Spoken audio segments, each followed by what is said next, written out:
Il existe dans pas mal de milieux évangéliques et quand j'en parle aujourd'hui, je ne veux que vous pensiez que j'ai envie de dire quoi que ce soit de pas charitable. Ce que je vais vous dire aujourd'hui, on va parler d'un mauvais détour de l'Église chrétienne dans l'histoire qui a influencé l'Église évangélique aujourd'hui en France, en Europe, aux États-Unis, un peu partout dans le monde. Et des méthodes et des techniques d'évangélisation qui ne sont pas bibliques, qui ne se trouvent pas dans les Écritures, mais je les ai utilisées à fond pendant 10 ans dans mon travail missionnaire avant de comprendre mieux. Donc je ne suis pas en train de pointer le doigt vers qui que ce soit, mais d'essayer d'aider à réfléchir sur quelque chose qui, en fait, ne devrait pas être. Donc, il existe des techniques d'évangélisation dans bien des milieux évangéliques en France, et en Suisse et ailleurs aujourd'hui, qui n'existaient pas pendant 1800 ans dans les églises chrétiennes. C'était absolument inconnu.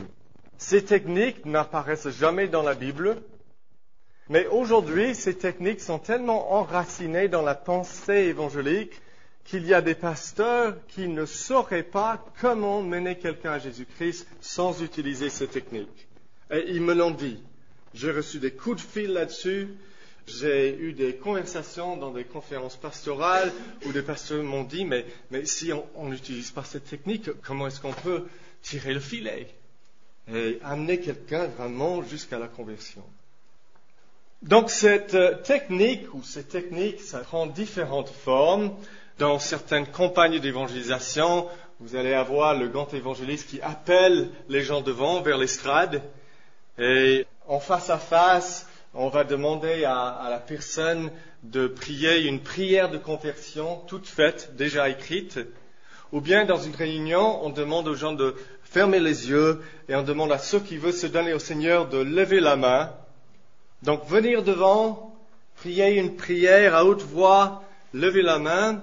L'aspect commun de tout cela, c'est que on veut donner aux personnes anxieuses pour leur salut, on veut leur donner quelque chose de concret et de physique à faire, de sorte que une fois qu'ils l'ont fait, ils puissent savoir, je l'ai fait le truc qu'il fallait faire pour être converti.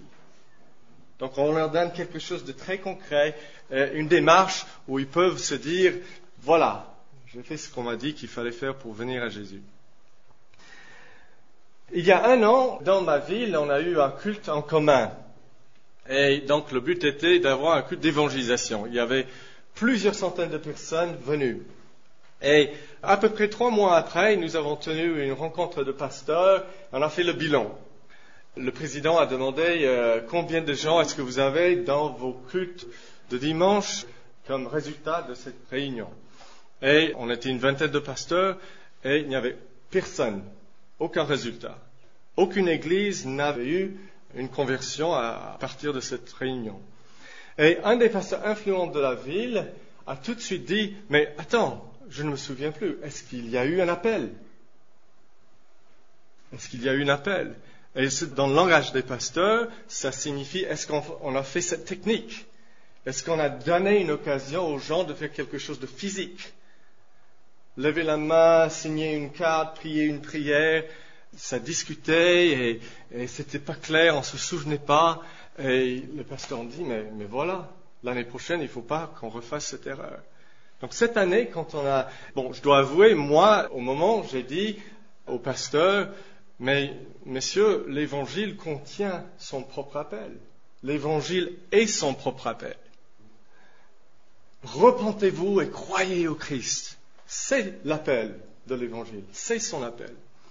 Mais juste cette phrase, personne ne m'a compris vraiment. C'était pas le moment d'essayer d'expliquer tout ce que je vais vous dire aujourd'hui. Mais donc cette année, le culte en commun a été organisé, on a fait venir un prédicateur de Marseille. Et donc au début de sa prédication, il a passé, ça me semble être 10 minutes, mais peut-être 5, à ne pas entrer en matière de sa prédication, mais à expliquer pendant un bon moment ce qu'il allait faire à la fin. Il a expliqué la technique, que tout le monde allait fermer les yeux, et il a expliqué pourquoi, ceci, cela, et puis il a prêché. Et à la fin, on a eu un bon moment où tout le monde était les yeux fermés. Il persuadait les gens de lever la main si Dieu leur parlait, etc. Parce que, vous allez voir pourquoi. Quel est le raisonnement derrière tout cela. Mais cela n'existait nulle part dans l'histoire chrétienne jusqu'au milieu du 19e siècle. Et c'est à cause de cet homme, Charles Finney, que cette technique a commencé à s'être implantée dans les églises évangéliques, cette manière d'évangéliser. Donc, je voudrais vous parler, dans un premier temps, de l'importance de la vie de Charles Finney. Et dans l'avant-propos de ce livre, Les plus belles pages de Finney, donc un livre qui se vend dans les librairies chrétiennes en France et en Suisse, Bernard de Perrault dit ceci. Dans la liste des héros de la foi, Finney peut être rangé parmi les plus grands. Il fut, dit un de ses biographes américains, le plus grand évangéliste que le monde ait connu depuis les apôtres jusqu'à nos jours. Rendez-vous compte. Non seulement il exerça de son vivant une puissante influence, si bien que pendant un demi-siècle toute la vie religieuse des États-Unis fut marquée de son empreinte, mais encore les générations qui l'ont suivi se sont inspirées de son esprit. Et nous aurons des raisons pour questionner certaines de ces remarques, mais c'est clair que Finney a marqué la mouvance évangélique de manière très très grande. Donc pourquoi ? Parce que Finney a justement changé la manière de regarder la conversion, l'évangélisation et le réveil, entre autres. Avant lui, parlant depuis la réforme de Calvin et Luther jusqu'à Malan et Spurgeon, il y avait une manière de comprendre la conversion et l'évangélisation. Finney a pu détruire tout cela comme perspective majoritaire dans les églises évangéliques et le remplacer par une vue qui était complètement opposée. C'est vraiment un événement étonnant dans l'histoire de l'église évangélique. Un point tournant. Et c'est pour ça qu'il est important. Donc il n'est pas étonnant de voir que Finney, dans son autobiographie, et vous devez savoir que Finney a écrit une autobiographie à l'âge de 75 ans. C'est un gros volume. Je l'ai lu. Quand j'étais jeune chrétien, j'étais complètement bouleversé par cela. Maintenant, j'aurais peut-être d'autres attitudes vis-à-vis. Je ne savais pas à l'époque que ce que je lisais n'était pas complet et que quelqu'un avait édité et enlevé 10% de cette autobiographie, les choses les plus extrêmes. Mais maintenant, des chercheurs ont republié les mémoires complets qui permettent de comprendre un peu mieux Finney. Mais Finney dit ceci. Rappelons-nous que je dis qu'il est un point tournant, un changement. Regardez ce qu'il dit lui-même au début de ses mémoires.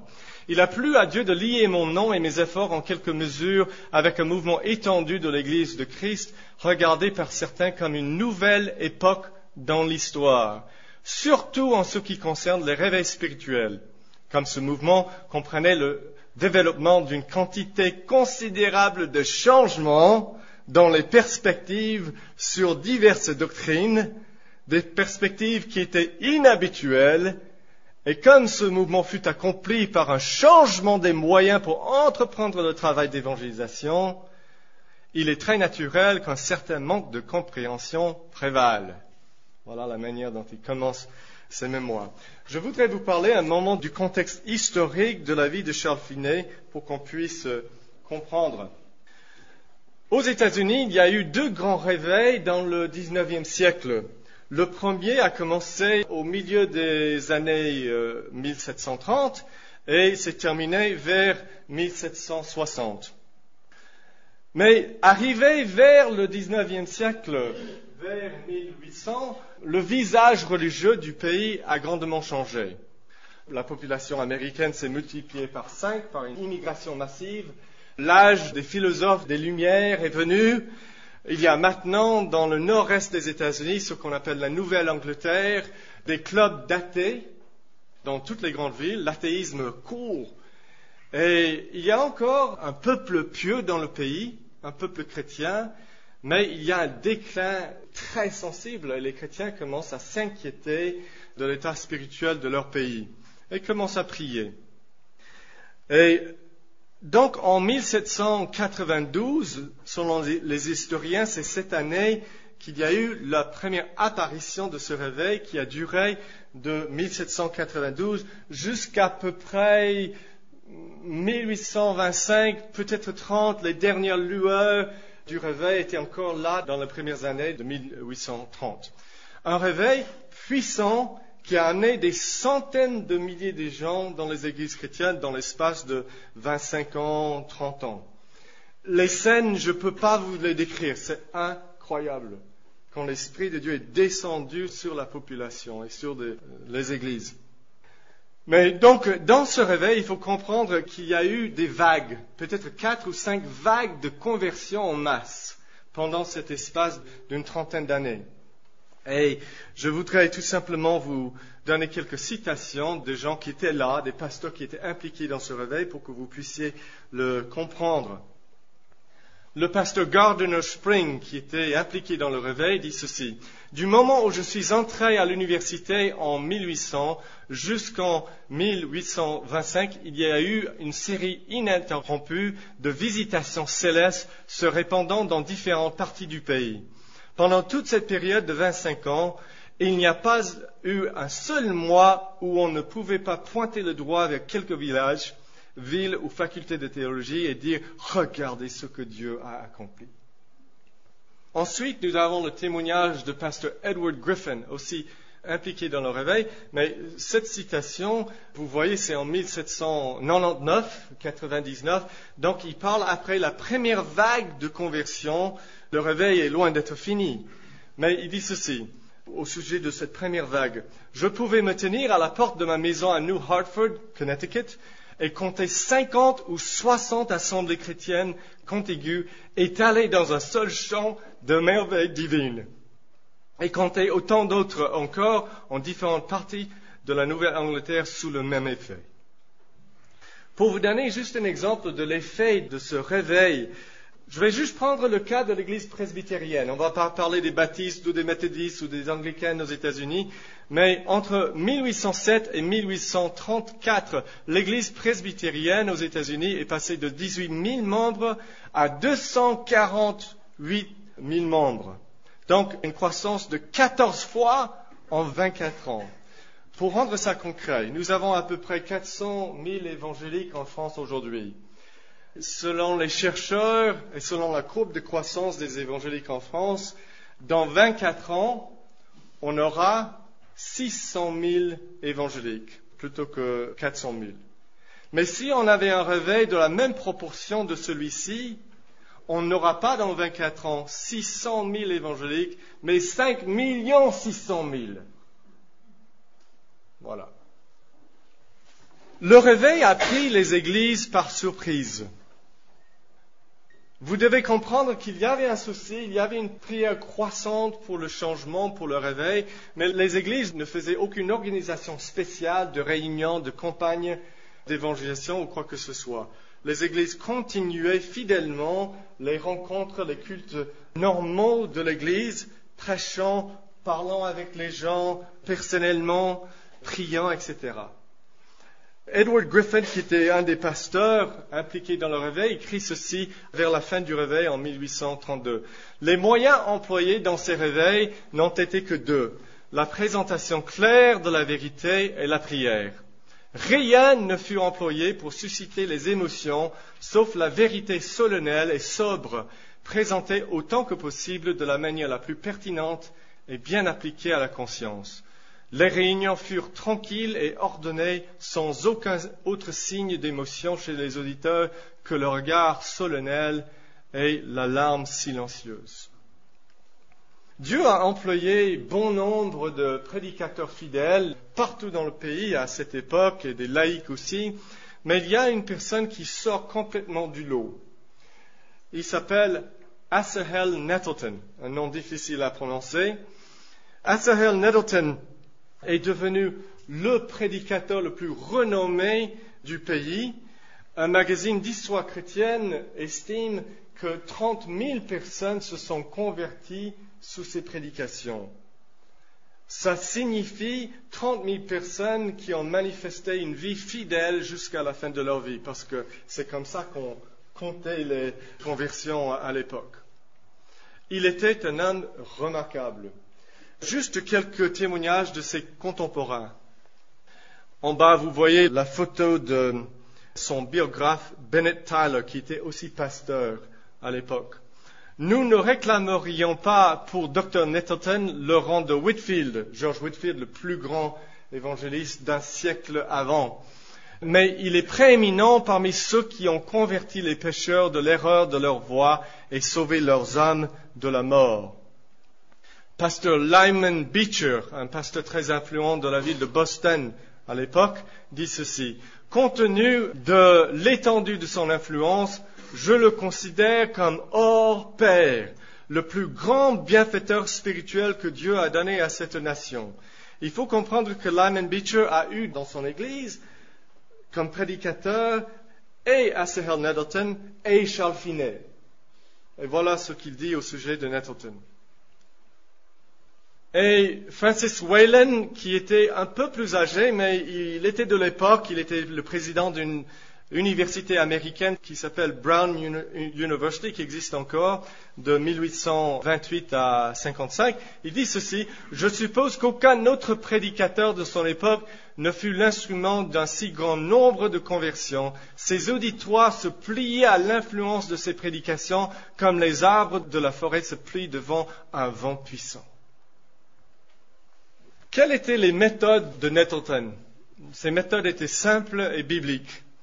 Il employait la prédication dans les cultes, dans les réunions normales de l'Église, la prière. Aussi, parfois, il tenait des réunions de gens en recherche du salut, des gens anxieux pour leur salut, parce que les gens affluaient, les gens couraient vers sa résidence, où qu'il soit, pour demander comment est-ce que je peux être sauvé. Les gens pris d'angoisse. Les athées les plus endurcis venaient en larmes devant lui. Et donc parfois il les réunissait et donc il expliquait les vérités basiques, fondamentales concernant le salut et la conversion. J'ai le temps juste de vous donner un exemple de sa vie pour vous montrer à quoi il ressemble cet homme. En 1815 et 16, un réveil puissant s'est éclaté dans la ville de Salisbury, dans l'État de Connecticut. Là, il y avait une église qui avait tristement décliné. Il n'y avait plus qu'une poignée de membres comparée à son état d'avant. Mais il y avait quelques membres qui priaient.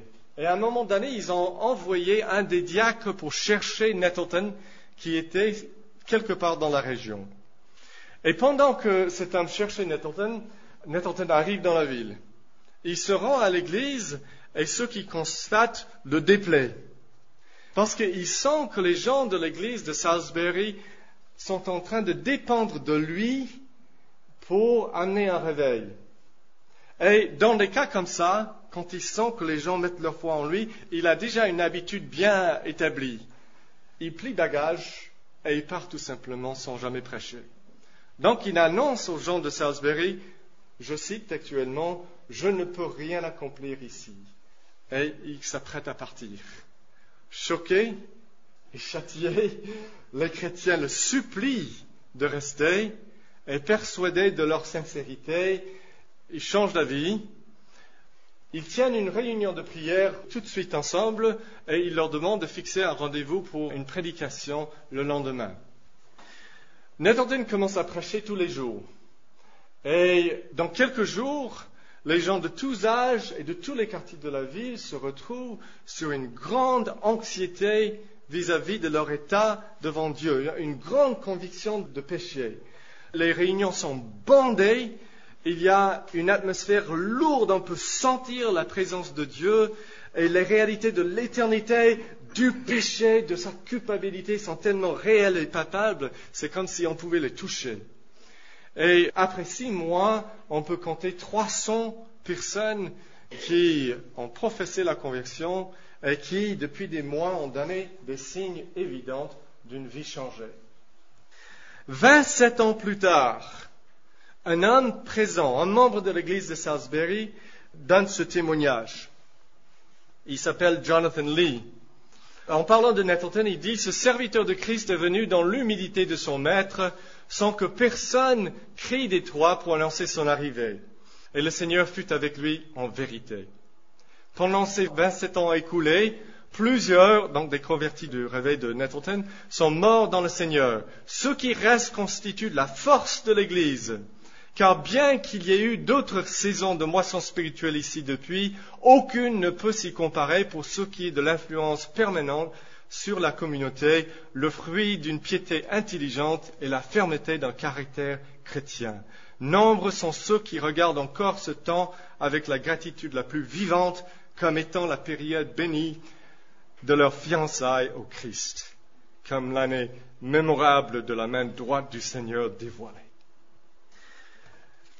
C'est pas simplement le nombre de conversions sous la prédication de Nettleton, mais la solidité de ces conversions qui est remarquable. Je pourrais vous donner d'autres exemples comme celui-ci, des pasteurs qui disent que plus de 80 personnes se sont converties chez nous par les prédications de Nettleton et tous sauf 3 sont restés fidèles jusqu'à la fin de leur vie.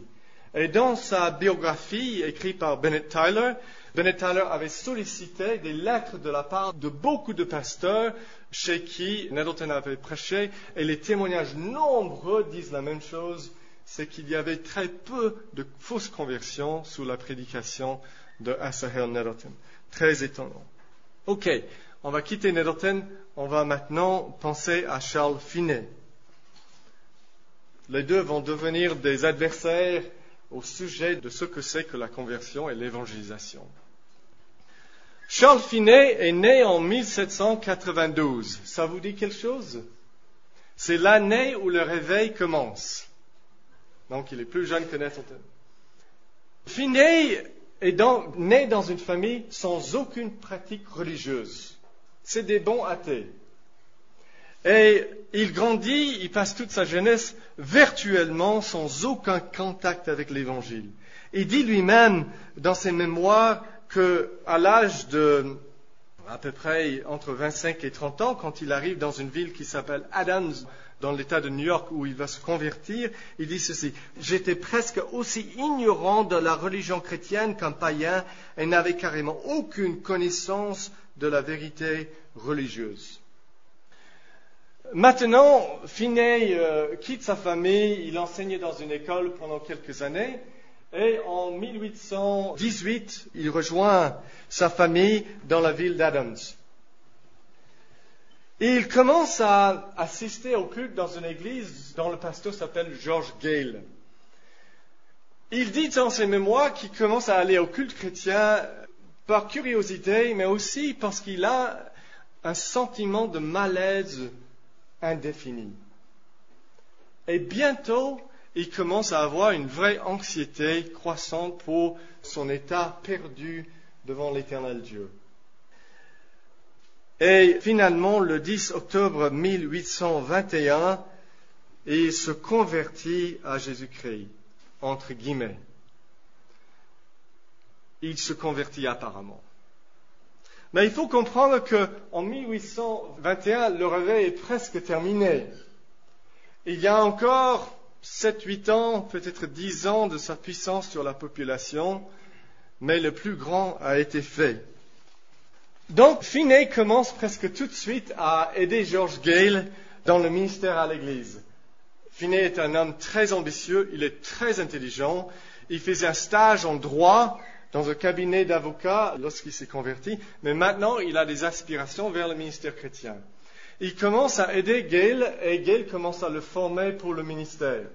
Mais il dit dans ses mémoires que presque tout de suite, il rentre en conflit avec pasteur Gale au sujet des croyances, des doctrines que le pasteur et l'Église croient.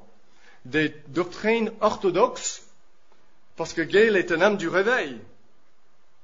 Il est un homme dans la ligne de tous les hommes du réveil.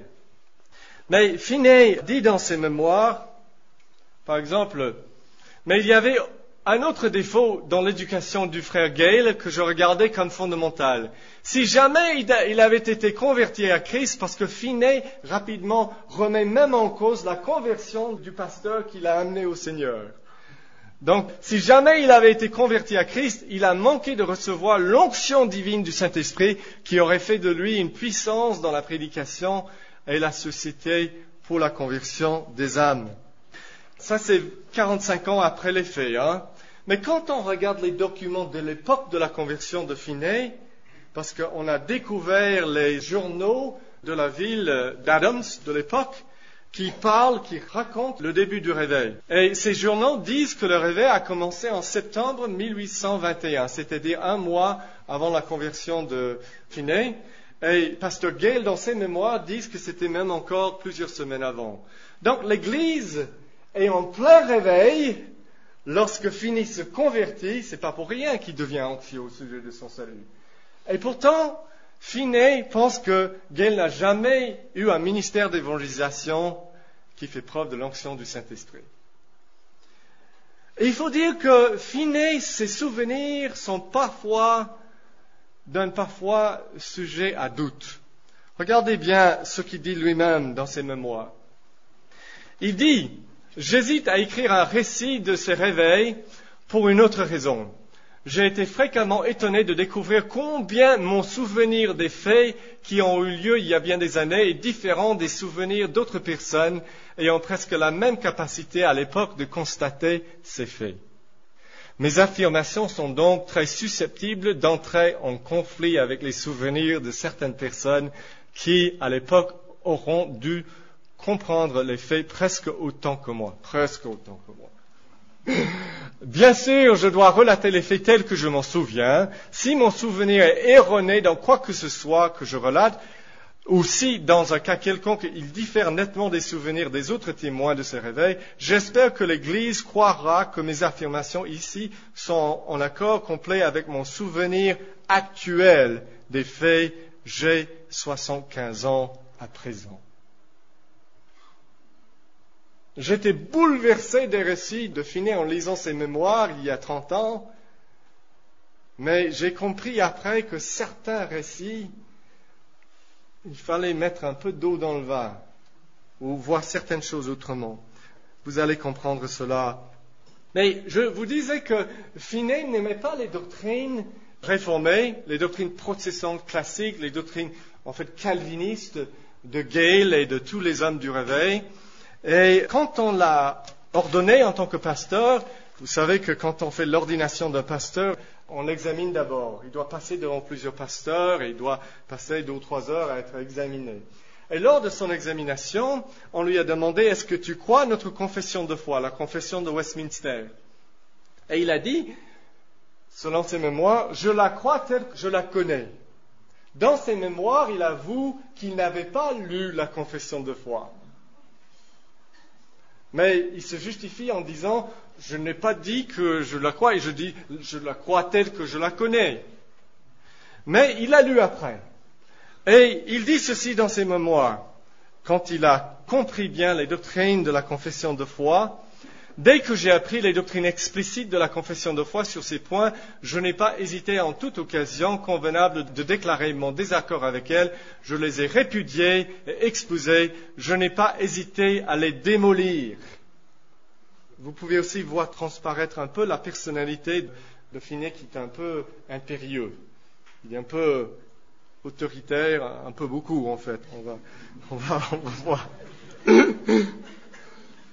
Donc, il est ordonné comme évangéliste, en fait, en 1824, et à partir de l'année suivante, il commence à s'impliquer dans une série de réveils puissants, surtout dans l'État de New York, mais aussi sur la côte est des États-Unis.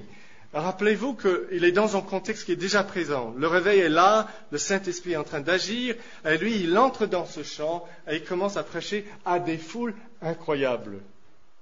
Des milliers viennent l'entendre prêcher. Il est extrêmement éloquent.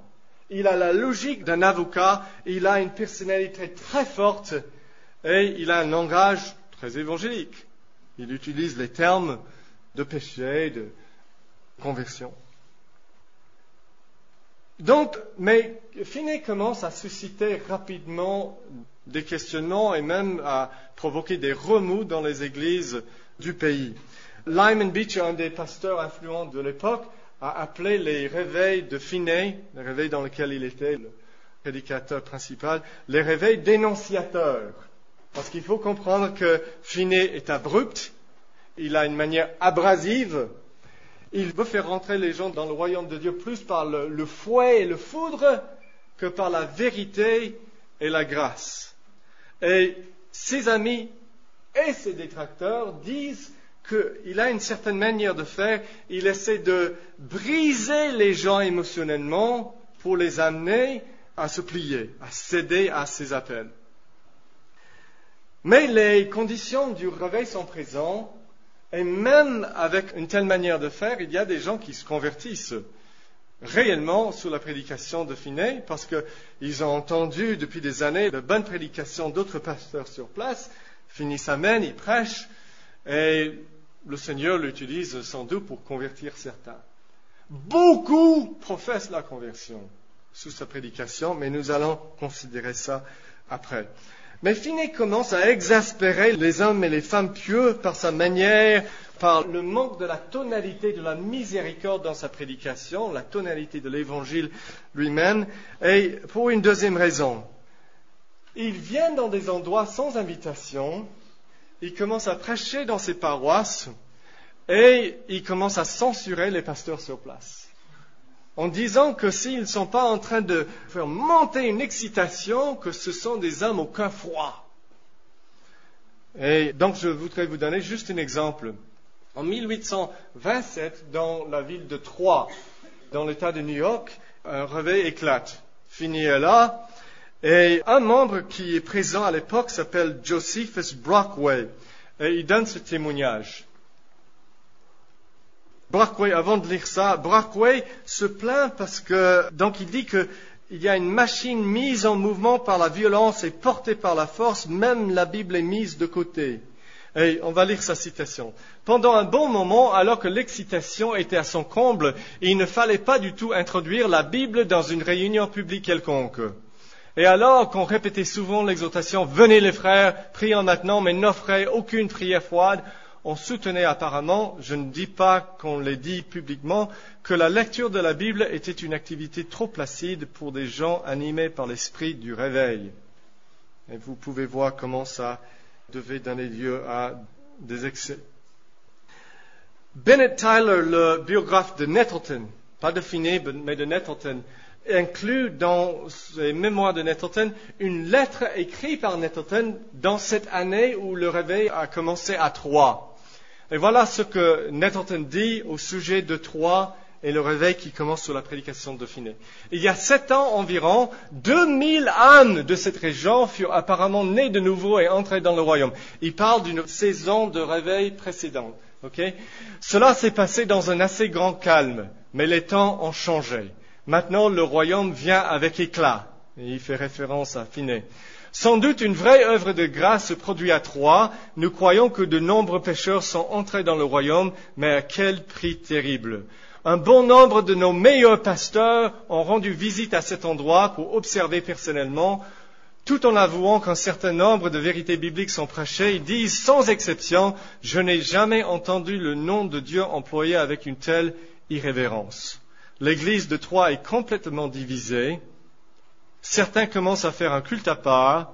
Certains pasteurs sont rentrés chez eux en disant « Nous ne voulons pas un réveil comme celui qu'ils ont à Troyes. » Le mal court dans tous les sens. Excusez-moi pour les erreurs de français. Donc la controverse devient encore plus aiguë lorsque Finney commence à écrire et publier. Et beaucoup de choses sortent de son silo.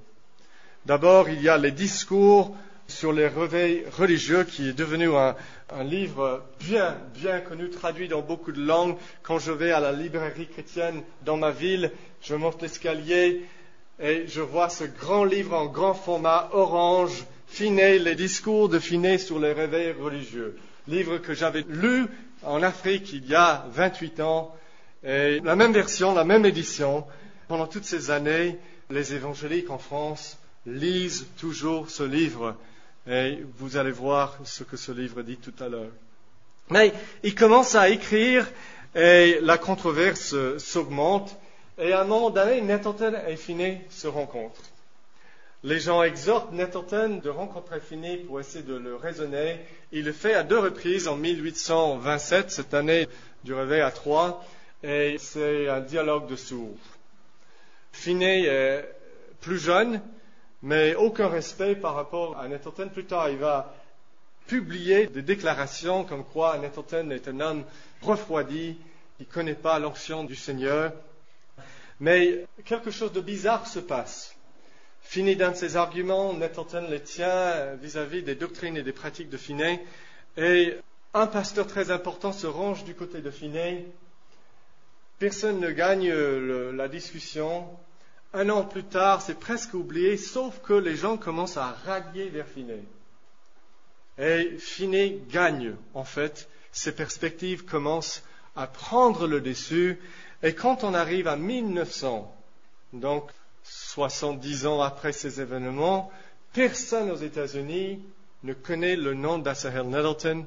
Et tous pensent, à cause des mémoires de Finney que tout le monde a lues, tous pensent que les réveils de cette époque ont commencé par Charles Finney.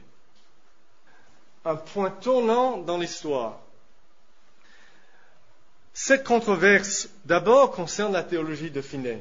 Je vais vous montrer rapidement sa théologie, et puis juste un mot sur son message d'évangélisation et ses méthodes, et je vais tirer quelques conclusions. La théologie de Finney. Finney utilise un langage très évangélique. Quand vous lisez certains de ses écrits, il vous dit mais je ne vois pas de problème. Mais quand vous creusez, et si vous lisez sa théologie systématique et d'autres comme je l'ai fait, vous découvrez ce qu'il veut dire par ces termes. C'est très, très étonnant. Par exemple, en parlant de la croix de Christ, la mort de Christ, l'expiation de Christ, Finney dit la justice publique ne peut pas exiger qu'un être innocent souffre une pénalité ou une punition dans le vrai sens du terme. La punition sous-entend le crime dont Christ n'a commis aucun. Par conséquent, Christ n'a subi aucune punition. Finney maintient que sur la croix, Jésus ne porte le péché de personne et il ne paye aucune peine pour quelqu'un d'autre. Il n'est pas un substitut et ce n'est pas ça qui arrive à la croix. Pourquoi Jésus meurt alors? Selon Finney, c'est une action de publicité divine. Je m'explique, de relations publiques. Ok? Si Dieu pardonne gratuitement les gens, comme disent l'Évangile, les gens risquent de penser que Dieu ne déteste pas vraiment le péché. Donc, pour montrer que Dieu déteste le péché, Christ meurt sur la croix, non pas sur le poids de nos péchés, mais juste dans une mise en scène, pour dire, si vous deviez souffrir pour vos péchés, ce que Dieu juge digne, voilà ce qui se passerait. Il dit aussi au sujet de l'expiation de Christ, certains ont regardé l'expiation en termes de paiement d'une dette et ont décrit Christ comme rachetant les élus du Père en payant en sa personne la même quantité de souffrance que la justice aurait exigé d'eux. À cela, je réponds, une fois que la loi est violée, le pécheur ne peut jamais cesser d'être coupable ou de mériter la punition, et aucune quantité de souffrance ne diminue sa culpabilité ni son mérite de la punition. Il est donc impossible de rendre une satisfaction à la justice pénale. Jésus n'a pas satisfait la justice de Dieu. Supposez donc que Christ ait subi la quantité de souffrance due aux élus, c'est supposer qu'il a souffert une punition éternelle multipliée par tout le nombre des élus. Et Finney trouve ça absurde. Et nous le trouvons glorieux. Parce que c'est exactement ce qu'il a fait. Voilà. Si nous avançons dans la doctrine de Finney, voilà ce qu'il dit. Donc, selon Finney, le but de l'expiation de Christ, c'était de protéger le monde, je cite, contre une méprise sur le caractère de Dieu et sur son intention quand il pardonne et sauve les pécheurs. Voilà. Ensuite, on arrive à la justification. Vous savez, cet acte par lequel Dieu acquitte le pécheur une fois pour toutes, de manière éternelle, et le déclare juste. Mais Finney ne le voit pas comme ça. Il a oublié que Paul a dit, ayant été justifiés par la foi, nous avons la paix avec Dieu. Il a oublié que Paul a dit, pour ceux qui sont en Christ, il n'y a plus aucune condamnation. Le justifié ne peut plus être non justifié. Mais Finney pense que oui. Il dit ceci, l'âme pénitente ne demeure pas justifiée plus longtemps que sa dévotion entière à Dieu continue. Je dois vous dire que Finney enseigne qu'il est possible d'être parfait dans cette vie. Il dit aussi parfait que Dieu. Ok? Si elle déchoit de son premier amour et tombe dans une attitude d'égoïsme, elle est condamnée. Elle n'est plus sauvée. Elle doit se repentir, faire ses premières œuvres, retourner à Christ et renouveler sa foi et son amour comme condition pour être sauvée. Ça devient pire. Chaque fois qu'il pêche, il doit être condamné, le chrétien. Il doit encourir la pénalité de la loi de Dieu. Le chrétien est donc justifié seulement aussi longtemps qu'il obéit. Et il doit être condamné quand il désobéit. À cet égard, le chrétien qui pêche a donc précisément le même statut que le pécheur non converti. Quand vous péchez, vous n'êtes plus converti. Et si vous mourrez en ce moment, vous allez à l'enfer.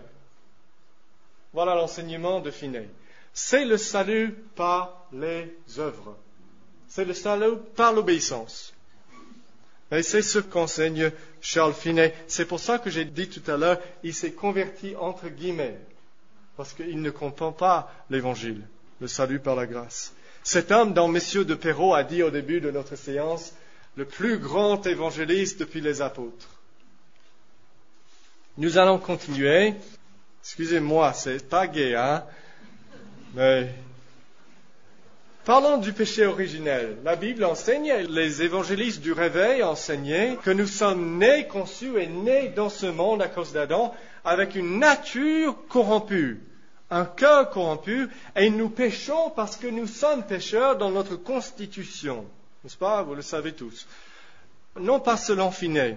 Il dit la dépravation morale ne peut pas consister en un état déchu de notre nature. Elle ne peut pas consister en quelque chose de plus profond que nos choix. La seule chose qui est corrompue, c'est nos choix individuels. Il n'y a pas de cœur corrompu en dessous. Ce sont les actes volontaires et rien d'autre qui constitue une violation de la loi morale.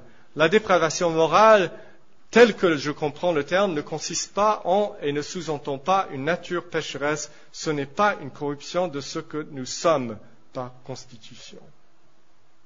Voilà. On appelle ça une position pélagienne. Et ensuite, la nouvelle naissance, la régénération. Si tu n'as pas une mauvaise nature, la nouvelle naissance fait quoi pour toi? Alors, Finney dit, la régénération consiste en un changement que le pécheur effectue, pas Dieu, dans son choix ultime. C'est en l'acte par lequel il change son intention, sa préférence de l'égoïsme à l'amour.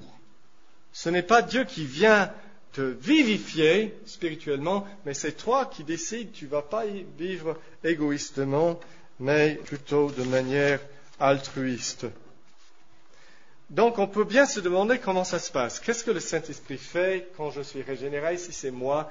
Et il écrit, il prêche un sermon qui s'appelle « Les pécheurs sont obligés de changer leur propre cœur ». Ça c'est le titre du sermon. Dans un des livres de sermons de Finney, nous avons ce sermon. Et il dit que l'œuvre du Saint-Esprit dans la régénération consiste dans le fait de contraindre le pécheur à considérer les vérités qu'il connaît déjà, à réfléchir sur ses voies.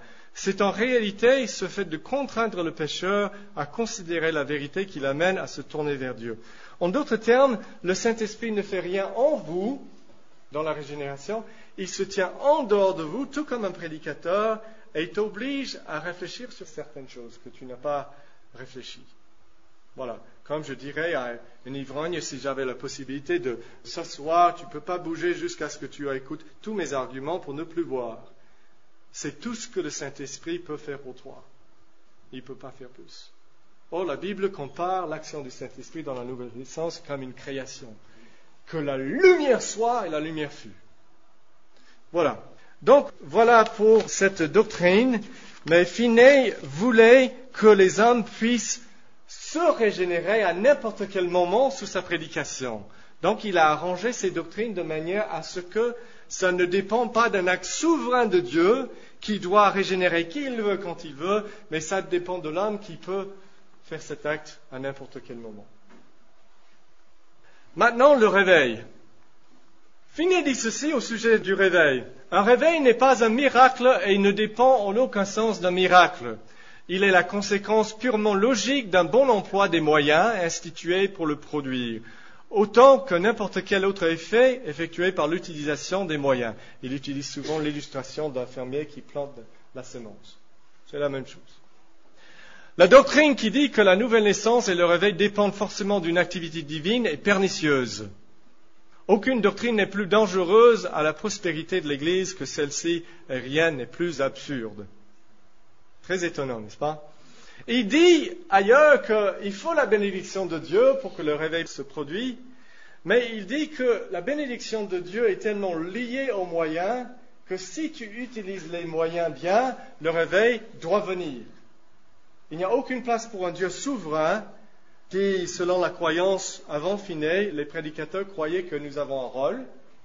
Nous devons être obéissants et marcher avec Dieu et prier pour le réveil. Mais même quand nous faisons ça, Dieu n'est pas obligé de donner le réveil. On peut jeûner, on peut remplir toutes les conditions, entre guillemets. Mais le réveil est une grâce que Dieu n'est pas obligé de donner. Il le donne parfois, mais pas toujours. Donc on dépend de la souveraine volonté de Dieu. Mais pour Finney, non. Il n'y a pas de souveraineté de Dieu, c'est dans notre main. Nous contrôlons la chose. Si nous utilisons les bonnes techniques, les bonnes mesures, Dieu est obligé de bénir et de donner un réveil. Voilà ce qu'il dit.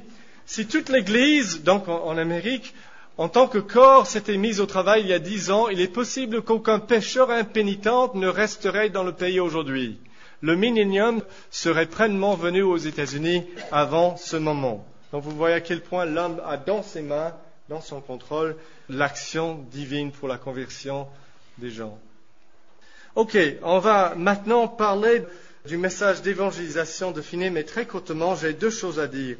Quand on regarde les sermons de Finney, dont on dispose de plusieurs dizaines, on se rend compte de ceci. Dans ma possession, j'ai 114 sermons de Charles Finney.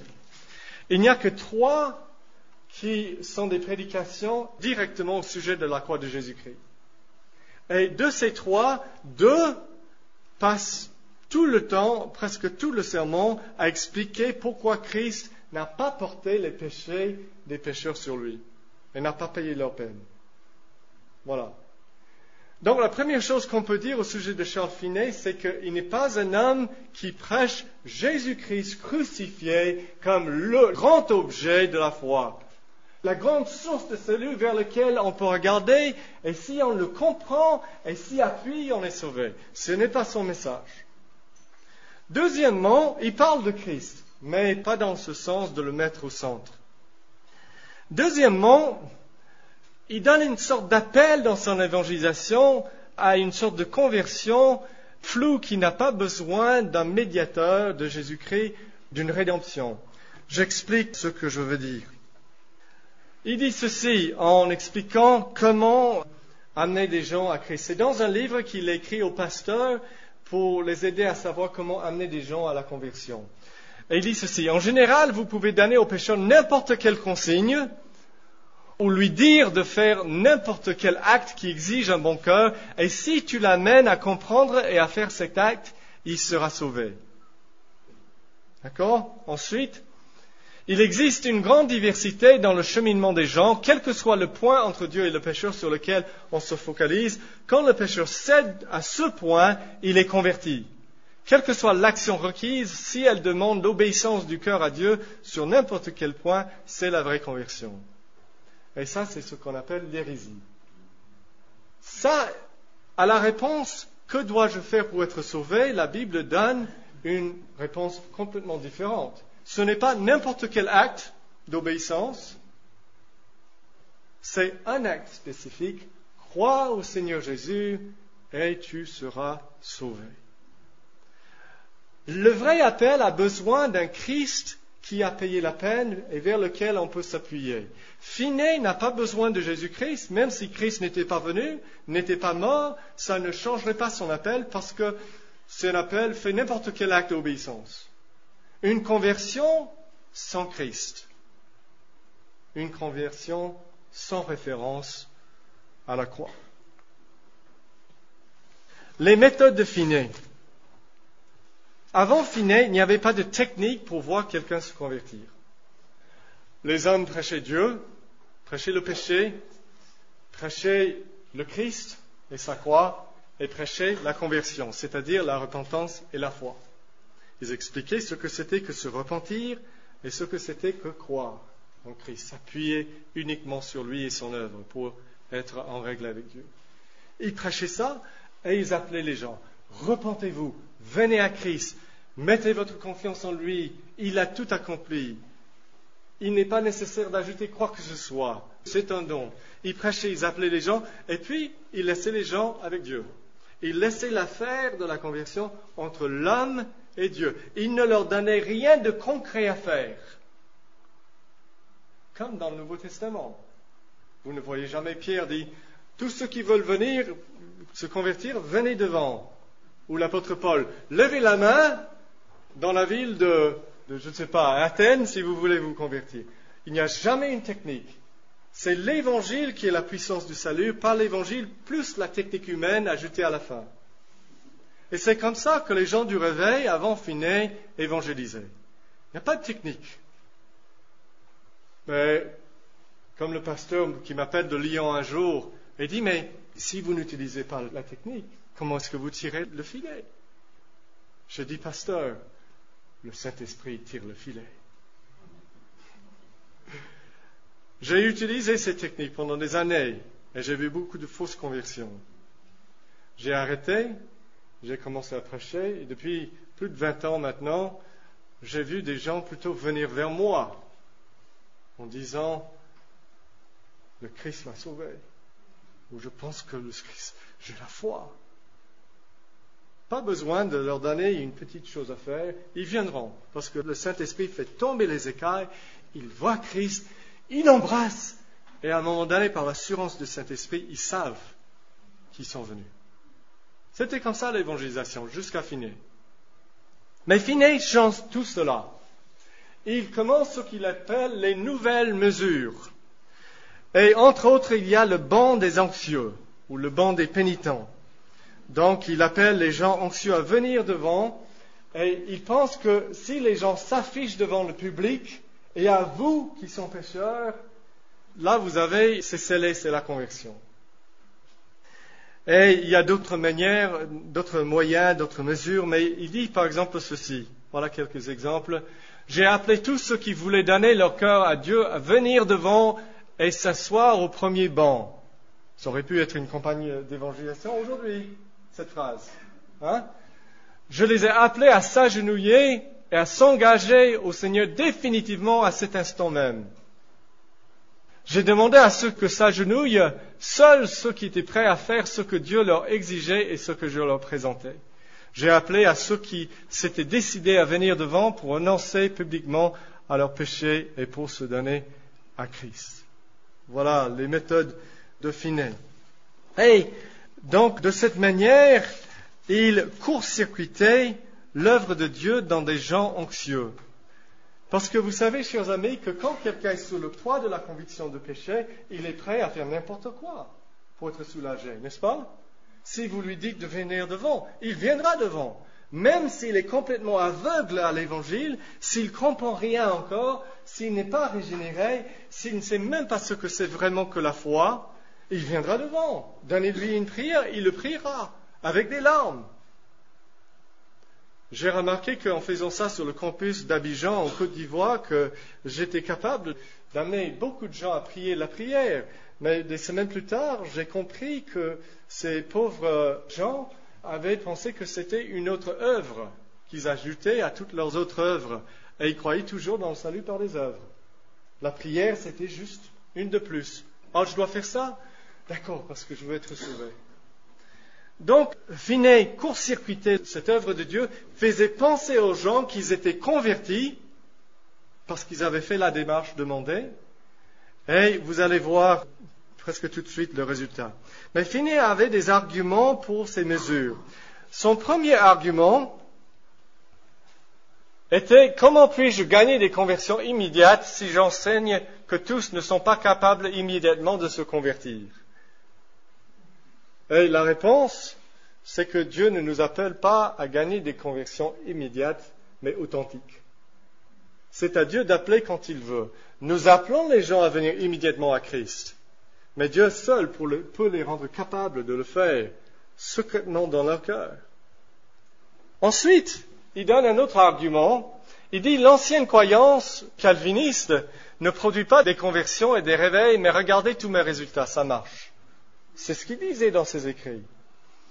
Après avoir prêché depuis un certain temps, le Seigneur m'accompagnant partout de sa bénédiction, j'ai pris l'habitude de dire au pasteur, montrez-moi les fruits de votre ministère, et si les fruits de votre ministère dépassent les miens suffisamment pour me donner une preuve que vous avez trouvé une voie plus excellente que la mienne, j'adopterai vos perspectives. Mais comment pouvez-vous vous attendre à ce que j'abandonne mes perspectives et méthodes pour adopter les vôtres alors que mes résultats dépassent incommensurablement les vôtres? Voilà.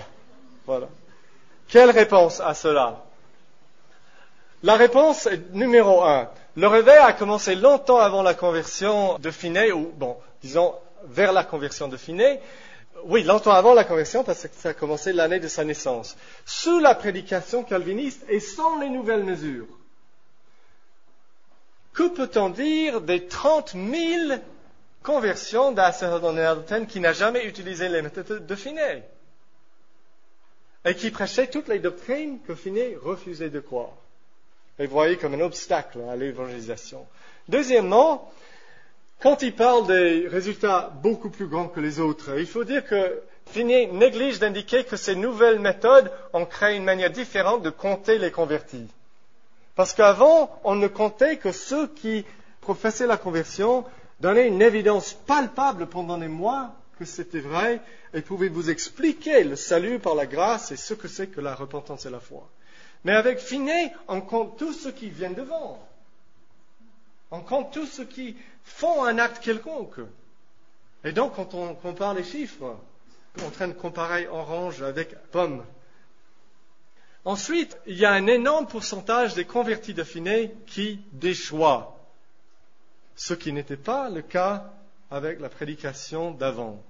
Et c'est là où je vous parle, vous, qui avez dans vos familles, dans votre entourage, des proches, des parents, des amis, qui ont fait, entre guillemets, une démarche. Je déteste ce mot parce que ça ne veut rien dire. Et c'est pour ça que ça ne veut rien dire dans la vie, souvent. Mais qui ont fait une démarche, qui ont prié la prière, signé la carte, qui sont venus devant une fois, et pendant un temps, ils étaient là. On les considérait comme convertis. Mais après des années, ils ne croient plus à rien. Et ils sont comme une terre brûlée. On ne peut pas leur parler parce qu'ils pensent qu'ils se sont convertis et que cela n'a pas marché. Parce qu'ils ont fait ce qu'on appelait la conversion. Il y a des ravages partout en France. On m'en parle tout le temps. Partout où je vais dans le milieu évangélique, les gens se plaignent avec beaucoup de tristesse de ce phénomène. Et c'est les méthodes de Finney et sa théologie qui a commencé une situation où le nombre de faux convertis est multiplié par 100. Voilà, on va regarder ça. James Boyle, qui est un collègue de Finney, qui était d'accord avec Finney et qui utilisait les méthodes de Finney, dit ceci. À la fin de ses réveils, il dit, regardons les chants où c'est une lettre à Finney. Toi et les autres et moi-même avons travaillé comme prédicateurs de réveil. Et disons dans quel état moral il se trouve maintenant. En quel état était-il 3 mois après que nous les avons quittés? J'ai visité et revisité beaucoup de ces chants et gémis dans mon esprit en voyant l'état triste, froid, charnel et contentieux dans lequel les églises sont tombées et tombées bientôt après notre premier départ de chez eux. Asa Mahan était un des meilleurs amis de Finney, avait la même théologie, les mêmes méthodes, et il était son collègue professeur dans une faculté de théologie où les deux enseignaient à un moment donné.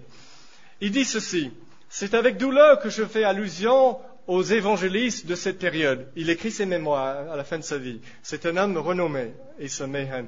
Parmi eux tous, et je les connaissais presque tous personnellement, je ne peux pas me souvenir d'un seul homme, à part le frère Finney et le vieux Nash, qui n'a pas perdu son onction après quelques années. Il parle de ces évangélistes style Finney, qui ne s'est pas disqualifié de son office d'évangéliste et son office de pasteur tous les deux. Chez les membres les plus spirituels de ces églises, les réveils se sont soldés à la fin par les échecs les plus ouverts et tristes de leurs premiers espoirs et intentions. Et Finney dit lui-même, à l'époque où j'inculquais la doctrine courante qui dit que les hommes n'atteindront pas la perfection ici-bas avant qu'ils commencent à enseigner la perfection, j'étais souvent l'instrument de Dieu pour amener les chrétiens à une grande conviction de péché et à un état de repentance et de foi éphémère. Mais bien sûr, ils retombaient rapidement dans leur état d'avant. Et maintenant, il a trouvé une solution. Il faut une combine, hein, quand tu dis que tu as la vérité et ça produit des mauvais fruits. Donc, il a commencé à enseigner. Le problème, c'est qu'il ne comprenait pas la perfection chrétienne, comment y arriver. Et donc, avec ça, ils vont apprendre à rester fidèles. Et chez nous, notre version aujourd'hui de cela, c'est qu'on dit que ces convertis qui n'ont pas d'avis de changer, c'est des chrétiens charnels. N'est-ce pas? Vous l'avez entendu, cette phrase?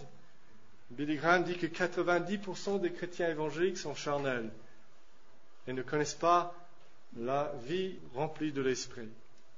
Voilà.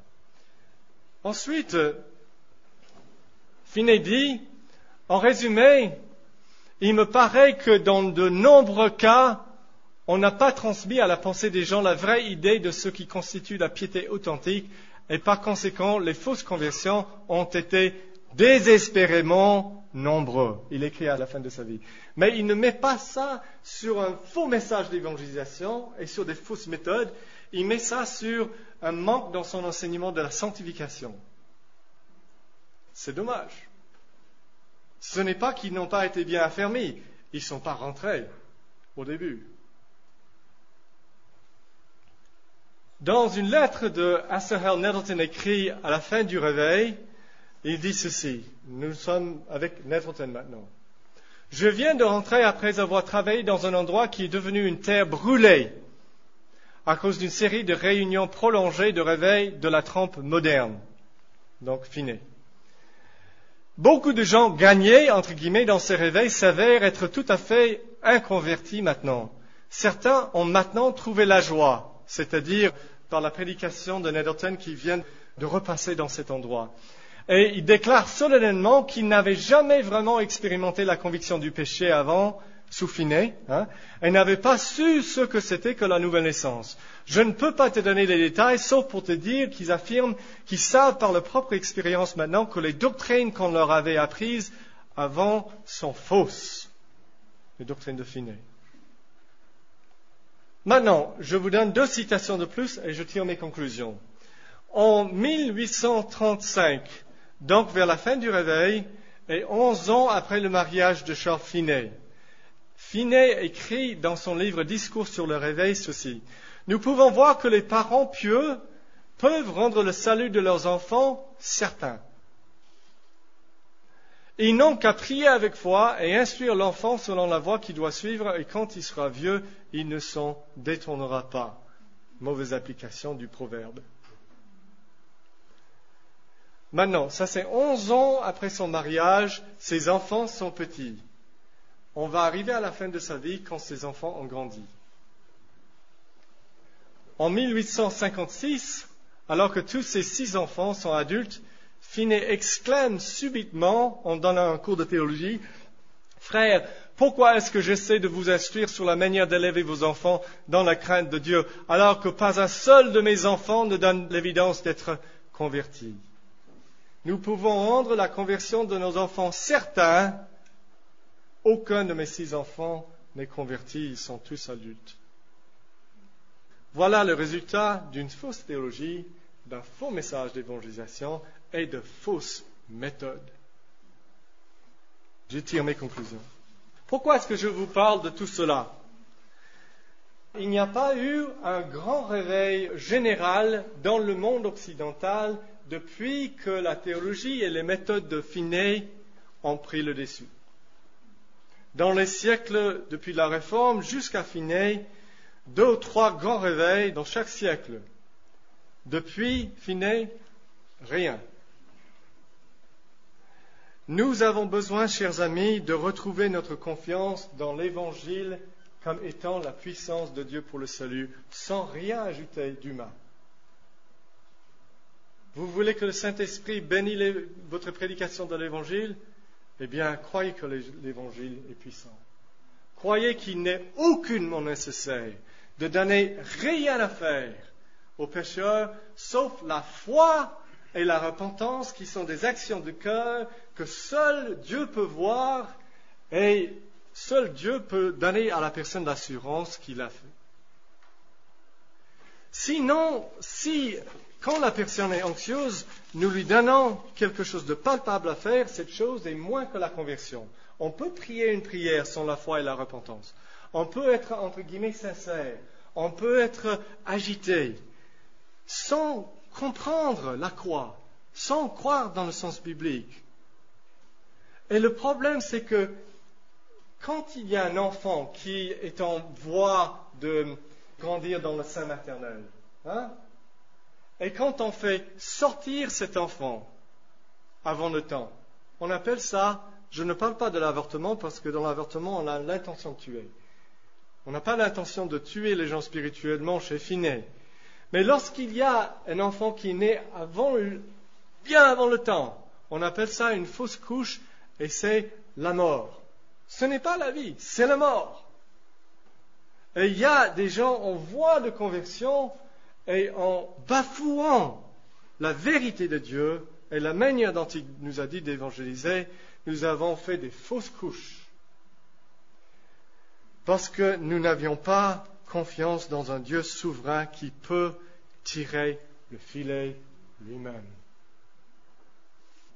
Nous n'avons pas besoin de décisionner les gens. Nous avons besoin de prêcher fidèlement l'Évangile, de parler du péché, de parler du jugement, de parler de la repentance, amplement, franchement, de ne pas diminuer en disant que tout le monde, personne n'est parfait. C'est pas ça, prêcher le péché. Le péché est infiniment plus grave. Et quand nous leur donnons tout l'Évangile, ils vont venir eux-mêmes vous demander « Que dois-je faire pour être sauvé ?»